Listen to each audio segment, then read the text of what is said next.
pessoal, aqui é a Pri do Estante Amarela e hoje eu vim finalmente compartilhar com vocês quais foram as minhas leituras de junho e também as minhas leituras da Maratona Literária de Inverno.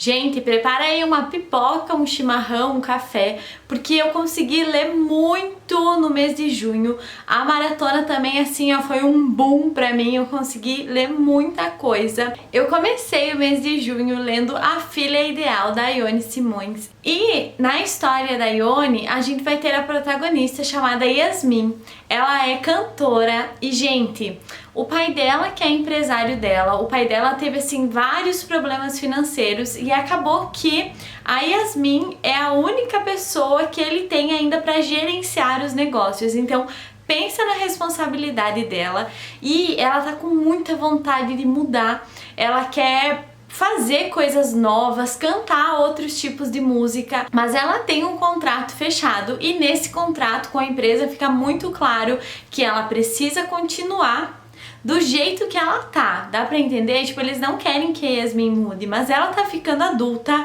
e ela tá buscando isso. Então, assim, a gente vai ter muito conflito nessa história, muito conflito interno também, dela mesma buscando o que ela pode fazer, o que ela realmente quer, até onde o interesse dela acaba atingindo as outras pessoas. Então, foi uma leitura muito interessante e eu super recomendo pra vocês. O Ano da Graça, gente, é uma distopia. Eu não tô com um livro físico aqui, porque sabe aquela história de que livro bom a gente empresta? E quando eu postei no Stories, minha mãe falou, quero esse emprestado. Ela sentiu bastante interesse, então tá lá com ela tá lendo. E a nossa protagonista nesse enredo, então, mostra pra gente como é a vida no condado que ela vive. E lá, aos 16 anos, quando as meninas completam 16 anos, elas são enviadas a esse Ano da Graça antes de casar. Mas, gente, ninguém sabe o que acontece no Ano da Graça, ninguém sabe o que acontece lá. E a nossa protagonista é surpreendida quando ela é pedida em casamento. Ninguém no condado esperava que ela fosse ser pedida em casamento. E se ela não fosse pedida em casamento, quando ela voltasse do Ano da Graça, ela trabalharia então para manutenção desse condado, mas ela é sim pedida em casamento e vai para esse Ano da Graça. E ela é uma mulher, gente, que ela não se conforma com a situação vivida. Ela quer mudar, mesmo com tantas coisas impedindo que ela faça tudo isso, dentro dela ela tem uma vontade gigantesca de alterar todo esse sistema de vida. E é um livro que nos traz muitas reflexões sobre a nossa sociedade, sobre a forma como a gente age, mesmo sendo uma distopia. E, gente, eu gostei tanto do livro que, assim, eu tava gostando. Quando chegou nas últimas páginas, assim, ó, ele ficou surpreendentemente melhor ainda. O final é aberto e eu fiquei muito curiosa. Eu não sei se vai ter continuação, mas eu super indico pra vocês. Quem puder ler, leia, porque vale muito a pena. Modern Love, gente, eu acho que vocês já não me aguentam mais falar, tanto lá no Instagram quanto aqui no canal. Foi um livro que eu li por recomendação de uma amiga. E, gente, são várias histórias reais sobre o amor, o desamor, alegrias e perdas. É um livro que faz a gente refletir muito nas nossas relações. É um livro sobre o amor e suas diferentes formas. Valeu muito a pena a leitura desse livro. Ah, e eu também já vi a série, eu tô amando a série, gente, ela é muito real, muito baseada no livro, mas eu não consigo assistir o último episódio porque eu não quero que acabe, pra vocês verem o tamanho do meu apego, da minha paixão pela série. Em A Dama Mais Apaixonada, nós vamos ter histórias narradas por 3 super escritoras, gente. E a gente vai conhecer a história de um proprietário de terras escocês. E ele não tem filhos, ele tem 2 sobrinhos e ele quer muito que esses sobrinhos casem para que deem continuidade, né? Para que eles tenham herdeiros. Mas nenhum desses sobrinhos quer casar. O que ele decide fazer? Ele sabe que tá vindo uma nevasca e que o castelo onde eles moram vai ficar totalmente isolado. Ele invade um baile que tá acontecendo e sequestra algumas damas. E faz com que então os sobrinhos vivam com essas damas nesses dias em que ninguém consegue vir resgatar elas por causa da nevasca. Gente, é uma história leve, é uma história muito divertida. Eu não esperei que eu fosse gostar tanto, eu tava com medo de ler um livro assim, narrado por 3 autoras, mas é uma leitura incrível, uma melhor que a outra. Os casais que são formados aqui eu nem comento nada, porque eu não sei qual deles eu prefiro, de tão especial que esse livro é. O Inferno de Gabriel, gente, é o livro que eu derrubei café. Sério, gente, se vocês não me seguem no Instagram, me sigam lá, porque eu mostrei lá esse acidente que aconteceu. Enfim, estava lendo ele durante a maratona de inverno, com a minha bebida quente, né? Pra entrar naquele clima, derrubei. Enfim, ele está aqui ainda, dá pra ler? Vamos lá. Gente, esse livro aqui, eu não vou falar muito dele, porque assim, a temática dele em geral tem muita coisa a ser estudada. O autor teve como pilar a história de Dante da Divina Comédia. Eu não li esse livro, mas eu me interessei muito pelo assunto, eu vi vários vídeos e busquei estudar um pouquinho mais sobre isso também, mas resumindo, é a história do próprio Dante, então, saindo do inferno, do purgatório e tendo sua caminhada para chegar ao paraíso. E tudo que ele precisa pagar para chegar até o paraíso. Mas enfim, nesse livro aqui então a gente vai ter a Júlia, nossa protagonista, com 23 anos, saiu de sua cidade natal e tá estudando em uma universidade. Ela estuda Dante, ela tá lá para isso, e o que ela não espera é que o professor dela, que é um rabugento, gente, que homem difícil, dá vontade de entrar no livro e falar poucas e boas pra ele, porque assim, além de ser rabugento, mal-humorado, ele é mal educado também em diversas situações, isso agonia um pouco, mas a trama aqui inteira é muito boa, porque em certo momento do livro a gente descobre que a Júlia e o Gabriel já se conhecem de uma história lá do passado. E a Júlia lembra, mas o Gabriel não lembra dela, ele não reconhece ela. E isso me trouxe muita curiosidade e fez assim, ó, eu devorar esse livro, porque eu queria ver tudo o que aconteceu na vida dele pra ele ser assim. Durante a leitura do livro vocês vão ver que a personalidade do Gabriel não é nada às mil maravilhas, ele tem muita coisa escondida e que a gente vai descobrindo no meio da trama e a gente começa a torcer por ele para que ele consiga resolver todas essas questões.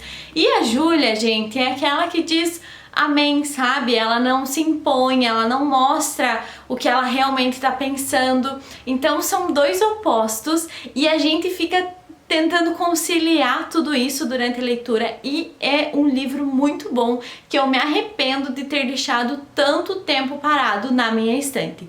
Eu quero muito dar continuidade na trilogia, mas eu tenho medo de me decepcionar, porque eu gostei tanto desse que eu tenho medo de não gostar dos outros 2, mas eu vou dar uma chance porque eu gostei muito do Inferno de Gabriel. Gente, falar sobre outro livro encalhado na estante que quando eu terminei a leitura eu disse: por que, Priscila? Por que não ler esse livro antes?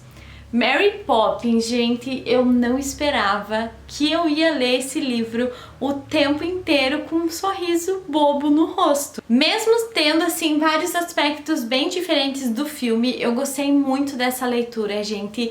Aqui a gente vai encontrar então crianças que não estão sendo bem cuidadas pelos pais, os pais estão muito ausentes na criação e a Mary Poppins chega então com o vento leste.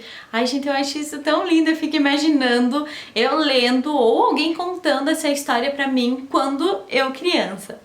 E essas crianças então começam a observar que a Mary Poppins é uma mulher diferente, que algumas coisas que ela faz não são tão habituais com o que eles estão habituados. E, gente, ela leva eles para cada viagem, visitar um zoológico durante a noite em que os papéis estão invertidos, os bichos que estão passando e observando o que está dentro das grades, assim, ó. É uma história melhor que a outra, eu dei muita risada durante esse livro e ele deixou o meu coração muito quentinho porque ele estava na minha lista da maratona para ler um livro que eu tivesse memórias afetivas. E eu escolhi ele porque da minha estante foi o que mais se aproximou a isso. E olha que ele cumpriu de 0 a 10, nota 11, do tanto que ele se encaixou nessa categoria, porque assim, ficou bem lá no fundinho do meu coração. Que Seja Doce é outro livro que eu li em formato de e-book e também me surpreendeu muito.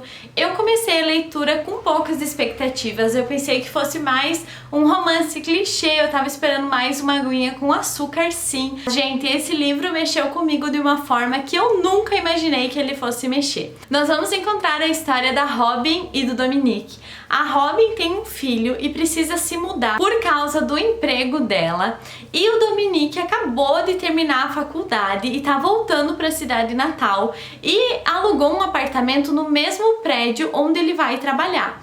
Mas é um apartamento com uma vista maravilhosa, ele não quer perder a oportunidade de morar ali, mas o aluguel é muito caro, então ele decide compartilhar esse apartamento com alguém. E por vários acasos do destino, o caminho desses dois protagonistas se encontram, mas, gente, a Robin pensa que o Dominique é uma mulher. E o Dominique pensa que a Robin é um homem e que o filho da Robin, o Bernardo, é um cachorro. Então vocês imaginem quando esses personagens se encontram, o nó que dá na cabeça deles e nós, como leitores, assistindo tudo de camarote. É uma narrativa muito fluida, muito gostosa, mas que traz muitas questões. E o que mais me pegou nesse livro foi a questão do perdão. A gente vai ter várias situações nesse livro que são muito difíceis de ser administradas pelos personagens, mas a forma com que tudo se resolve para que eles consigam passar da etapa que estava prendendo a vida deles é muito linda e assim, eu não esperava que fosse tanto, então foi um dos meus livros favoritos dessa maratona. E o que falar, gente, de Anne da Ilha? É sério, vocês já me ouviram falar nos últimos vídeos do meu amor por essa série. Quando eu comecei, eu não achei que eu fosse amar tanto. E esse livro em especial, gente, eu gostei do primeiro. Foi o livro que me fez pegar o gostinho pela Anne. O segundo eu gostei muito também, já me deu uma nova perspectiva dessa personagem, mas esse terceiro me fisgou de jeito e foi o livro que me fez decidir ler toda a série. Aqui a Anne já tá mais madura, tá indo pra faculdade, tá morando em uma república com as amigas e acontecem vários pedidos de casamento. O Gilbert também estuda nessa faculdade e a gente sabe desde o começo que o Gilbert é apaixonado pela Anne, mas aqui ela fica o livro inteiro se negando disso e negando o Gilbert também. Então assim, são vários sentimentos diferentes que a gente tem.